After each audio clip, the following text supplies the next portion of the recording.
గద్దర్ గారి పేరున అవార్డులు ఇవ్వటం అన్నది ఎంతో సముచితం, ఎంతో ఆనందం, ఎంతో ముదాహం.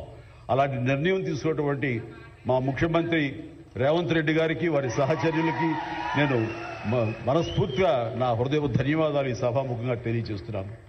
అండ్ ఇక్కడ నాకు ఈ అవార్డు రావడం ఆనందం, కానీ ఆనందం మరింతగా ఉండటానికి కారణం మేము చిన్నప్పటి నుంచి ఎంతో అభిమానించి ఆయన చూసుకుని ఇన్స్పైర్ అయ్యాం. వారే స్టూడెంట్ లీడర్గా ఉండి జయాంధ్ర కోసం అప్పట్లో స్టీల్ ప్లాంట్ కోసంగా ప్రయత్నం చేసినటువంటి వెంకయ్య నాయుడు గారు. ఆయన వైజాగ్ కాలేజీలో యూనివర్సిటీలో ఆయన స్టూడెంట్గా ఉన్నప్పుడు ఆయన ఇచ్చిన పిలుపుకి ఎక్కడో నర్సాపురంలో ఉండే మేమందరం స్పందించి స్ట్రైక్ చేయడం అనేది జరిగింది. ఆ రోజు నుంచి కూడా మాకు ఒక లీడర్ లాగా, మా నాయకుడిలాగా ఆయన మేము భావిస్తూ వచ్చి నన్ను అలా మేము ఎదిగాం. ఆయన అప్పటి నుంచి అబ్జర్వ్ చేస్తూనే ఉన్నాను.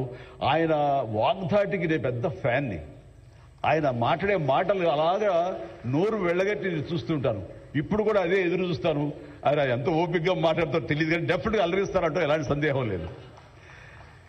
సో ఆ రోజు నుంచి ఈ రోజు వరకు కూడాను ఆయన రాజకీయంగా ఒక హుందాతనంతో రియల్ స్టేట్స్మెన్ ఇన్ పాలిటిక్స్ అన్నది ఆయన నిర్మాణాత్మకంగా అలా వెళ్తూ ముందుకెళ్తూ ఈ రోజున అత్యున్నతమైన పొజిషన్ మాజీ ఉపరాష్ట్రపతిగా ఆయన నిర్వహించి తన బాధ్యతలు చేశారు. కానీ ఆయన ఎప్పుడూ మదనపడుతుంటారు. నాతో కూడా ఆయన షేర్ చేసుకున్నారు.